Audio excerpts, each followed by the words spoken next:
हिंदी में यूपीएससी की तैयारी से संबंधित प्रोग्राम्स को देखने के लिए सब्सक्राइब करें स्टडी IQIAS हिंदी।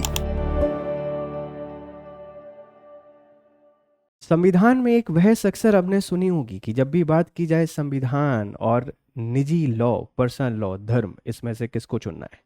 क्योंकि भारत अपने आप को एक सेक्युलर स्टेट कहता है, हम धर्मनिरपेक्ष हैं। और भारत के संविधान में ये बहुत क्लियरली बोला गया है कि भारत सरकार या राज्य किसी एक धर्म को प्रोटेक्ट नहीं करता है, वो सभी धर्मों को इक्वली ट्रीट करता है। लेकिन फिर आते हैं पर्सनल लॉज, और पर्सनल लॉज के जो प्रोविजन है वो कॉन्ट्राडिक्टरी हैं। इंडिया में हर धर्म के अपने अपने लॉज हैं और उन सब में कॉन्ट्राडिक्शन है। जैसे हिंदू मैरिज लॉ कहता है आप एक ही शादी करते हैं, लेकिन शरीयत कानून कहता है आप एक से अधिक शादी कर सकते हैं। शरीयत कानून में पहले एक प्रावधान था जिसको आप लोग ट्रिपल तलाक के नाम से जानते हैं कि तलाक तलाक तलाक बोलने पर तलाक हो जाता था। लेकिन 2017 में सरकार ने एक्ट बना के उसको कानूनी बना दिया कि ऐसे नहीं होगा, अब आपको तलाक देना पड़ेगा। लेकिन फिर भी अभी भी बहुत सारे लॉज हैं जिनमें कॉन्ट्राडिक्शन है। ये बहस बहुत लंबे समय से चल रही है कि रिलीजियन वर्सेस कॉन्स्टिट्यूशन किसको चुनेंगे। ऐसा ही मामला अभी केरल में हुआ। केरल के एक शख्स हैं जो अपनी दूसरी शादी कराने के बाद उसको लोकल पंचायत में रजिस्टर कराने के लिए जाते हैं। लोकल पंचायत मना कर देती है, कहती है कि जो शादी है वो एक बार ही रजिस्टर्ड हो सकती है और आपकी शादी पहले से रजिस्टर्ड है, अब क्या किया जाए। वो केरल हाई कोर्ट के पास जाते हैं और केरल हाई कोर्ट जो वर्डिक्ट देता है वो आपको समझने के योग्य है। संविधान वर्सेस धर्म, इसमें से किसको चुनना है उसके लिए एक लैंडमार्क वर्डिक्ट है। अब यहाँ पर दो सवाल खड़े होते हैं कि वो शख्स या तो सुप्रीम कोर्ट के पास जाएंगे, फिर वो क्या वर्डिक्ट देंगे वो देखा जाएगा, या दूसरा ये है कि वो जो दूसरी शादी करने का अलाउ जिनको करता है शरीयत, इस्लामिक कानून, उनको संपत्ति पर कानूनी अधिकार नहीं मिलेगा, तो फिर वो वाइफ और बच्चे, उनके जीवन की क्या सुरक्षा। आपको क्या लगता है? अपनी राय इस पर हमको जरूर दीजिएगा। स्वागत है आप लोगों का, मेरा नाम है गौरव शर्मा। हम आपसे डिस्कस करते हैं बहुत ही शानदार टॉपिक जो आपके जनरल स्टडीज के लिए इंपॉर्टेंट है। GS second, polity and governance, इसी के साथ में जुडिशरी, न्यायपालिका, इन सब में आप इस टॉपिक को यूज कर पाएंगे। चलिए आगे बढ़ने से पहले अपना टेलीग्राम चैनल इसको ज्वाइन कीजिए। यहाँ आपको PDF मिलते हैं और PDF के साथ में यहाँ आपको मिलती हैं अपडेट, इसको ज्वाइन कीजिए। खबर देखिए, संवैधानिक अधिकार पहले रिलीजन, उसके बाद केरल के मुस्लिम व्यक्ति की दूसरे निकाह से जुड़ी याचिका हाईकोर्ट ने खारिज की है। कन्नूर निवासी याचिकाकर्ता ने पहले ही नागरिक पंजीकरण प्राधिकरण में रजिस्टर्ड करा लिया था। अपनी पहली पत्नी की सहमति से उसने 2017 में दूसरी महिला से निकाह किया। अब इसको रजिस्टर कराने के लिए गए तो उन्होंने मना कर दिया। जब उन्होंने मना किया तो उसके बाद फिर ऑप्शन क्या है? ऑप्शन है हाई कोर्ट। हाई कोर्ट में जाते हैं तो केरल हाई कोर्ट क्या कहता है, आप इस बात को समझिए। केस का संदर्भ क्या है? केरल के कन्नूर जिले का है। 44 वर्षीय एक मुस्लिम व्यक्ति ने अपनी पहली पत्नी की सहमति से 2017 में दूसरी शादी, निकाह किया। व्यक्ति ने पंचायत से दूसरी शादी का रजिस्ट्रेशन कराने की मांग की ताकि दूसरी पत्नी और उनके बच्चों को संपत्ति पर वैध अधिकार मिल सके। स्थानीय पंचायत ने रजिस्ट्रेशन करने से इनकार कर दिया। इसके खिलाफ व्यक्ति ने केरल हाई कोर्ट में याचिका दायर की। अब केरल हाई कोर्ट का जो फैसला है वो इंपॉर्टेंट है।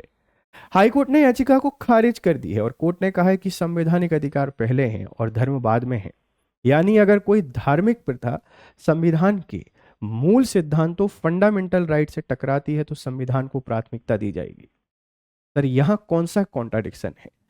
Article 14 equality before law, article 21 right to life, दोनों यहाँ पर कॉन्ट्राडिक्टरी हो रहे हैं। और अगर एक प्रावधान अगर लागू हो जाता है भारत के संविधान का, uniform civil code UCC, article 44 DPSP, वो भी लागू होता है। आर्टिकल 25 में अपने धर्म को मनाने की स्वतंत्रता है, आप मना सकते हैं, सेलिब्रेट कर सकते हैं, लेकिन एथिकल एंड मोरल रिस्ट्रिक्शन उस पर भी है। किसी भी तरीके के पब्लिक ऑर्डर को डिस्टर्ब किए बिना आप अपने तरीके से अपने धर्म और उनके कायदे कानून को मान सकते हैं। लेकिन जब एक शादी आपने रजिस्टर करा ली है, दूसरी शादी को रजिस्टर कराने के लिए जा रहे हैं, तो इक्वलिटी बिफोर लॉ का हनन यहाँ पर हो रहा है। कानून के समक्ष समता का हनन हो रहा है कि एक व्यक्ति को एक ही शादी कराने का अधिकार है और एक व्यक्ति 2 शादी रजिस्टर करा सकता है, 3 करा सकता है। तो ये तो हनन है, ये तो इनडायरेक्टली कानून का उल्लंघन है। इसीलिए केरल हाई कोर्ट ने वर्डिक्ट दिया है कि एक ही शादी आप रजिस्टर करा सकते हैं, दूसरी नहीं करा सकते। अब यहाँ शरीयत जो कानून है वहां पर कॉन्ट्रडिक्शन होगा, क्योंकि वो एक से अधिक शादी कराने का अधिकार देते हैं, लेकिन संपत्ति पर कानूनी अधिकार नहीं मिल रहा है।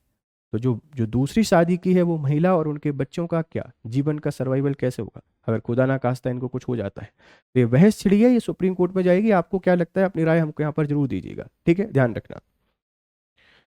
मुख्य कानूनी बिंदु क्या है कि आर्टिकल 14 समानता का अधिकार, राइट टू इक्वलिटी।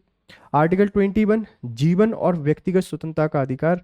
आर्टिकल 25 धर्म की स्वतंत्रता का अधिकार। और आर्टिकल 44 समान नागरिक संहिता की दिशा में राज्य की जिम्मेदारी।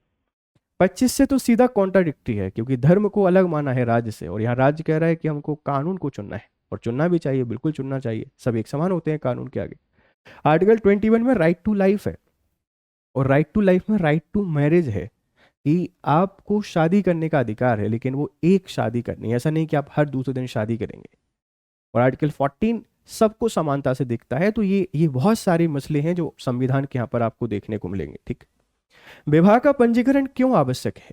विवाह का रजिस्ट्रेशन कानूनी साक्ष्य है, लीगल प्रूफ प्रदान करता है। इससे बच्चों और पत्नियों के संपत्ति, मेंटेनेंस, उत्तराधिकार आदि अधिकार सुनिश्चित होते हैं।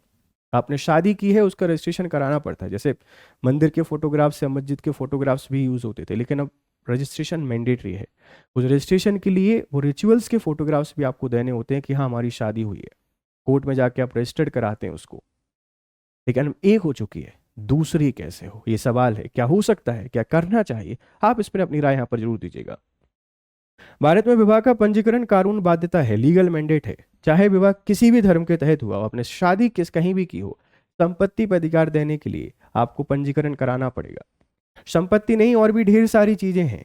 जैसे हम लोग लाइफ इंश्योरेंस लेते हैं, ढेर सारे कवर लेते हैं, ढेर सारी पॉलिसी लेते हैं, उन सब के बेनिफिट भी आपको तभी मिलेंगे जब आपने रजिस्टर्ड मैरिज की है। अगर नहीं की है तो फिर सवाल बहुत खड़े होते हैं। हालांकि इसके उपाय हैं, जैसे शादी के फोटोग्राफ्स यूज हो जाते हैं, और फिर आप जो कार्ड हम लोग यूज करते हैं वो यूज हो जाते हैं। लेकिन दिक्कत तो ये है कि जब एक शादी ऑलरेडी हो चुकी है तो फिर दूसरी कैसे रजिस्टर्ड हो सकती है। इसीलिए ये जो वर्डिक्ट है केरला हाई कोर्ट का, ये इंपॉर्टेंट है। संवैधानिक सिद्धांत आपको यहां देखने को मिलेंगे। सेकुलरिज्म, धर्मनिरपेक्षता। भारत का संविधान अपने आप को धर्मनिरपेक्ष कहता है। धर्मनिरपेक्ष कहने का मतलब क्या है कि किसी एक धर्म को हम प्राथमिकता नहीं देंगे, सभी धर्मों को समान तरीके से देखा जाएगा।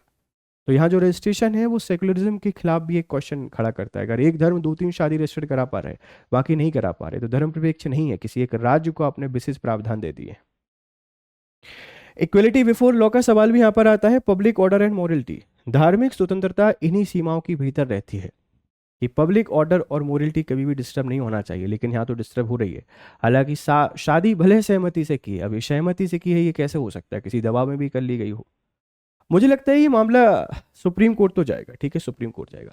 पूर्ववर्ती न्यायिक दृष्टांत की बात करें तो Saira Bano versus union of India 2017 में ट्रिपल तलाक को असंवैधानिक घोषित किया गया था।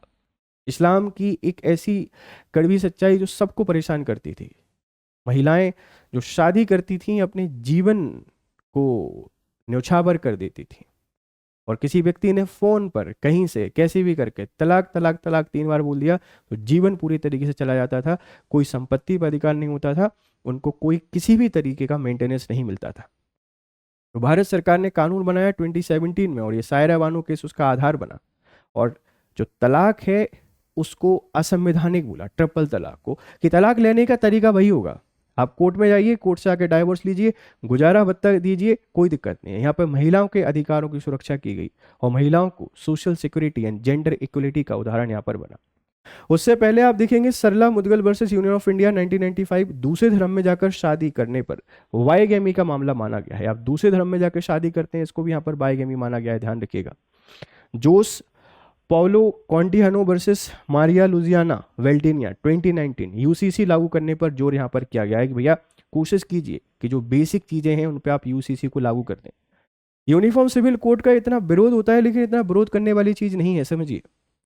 यूनिफॉर्म सिविल कोड अर्थात एक समान सिविल नागरिक संहिता, उसमें सिविल कानून आएंगे, पर्सनल कानून नहीं आएंगे, जिसमें शादी, तलाक, संपत्ति रजिस्ट्रेशन, ट्रांसफर, बच्चों को गोद लेने की प्रथा, ऐसी चीजें जो कॉमन है सबको, एक ही कानून के तहत चलेंगे। आप अमेरिका जाइए, आप जर्मनी जाइए, आप ब्रिटेन जाइए, सब एक ही कानून से चलते हैं। भारत में सेकुलरिज्म के लिए हमने पर्सनल लॉज को अलाउ किया हुआ है, लेकिन वो पर्सनल लॉज जो कानून में ही भेदभाव करें उनको अलाउ नहीं करना चाहिए। तो जितना जल्दी हो सकता है उतना जल्दी हमको यूसीसी पे विचार करना चाहिए, बहुत जरूरी है। उसी के बाद सामाजिक और आर्थिक सुरक्षा सुनिश्चित हो पाएगी।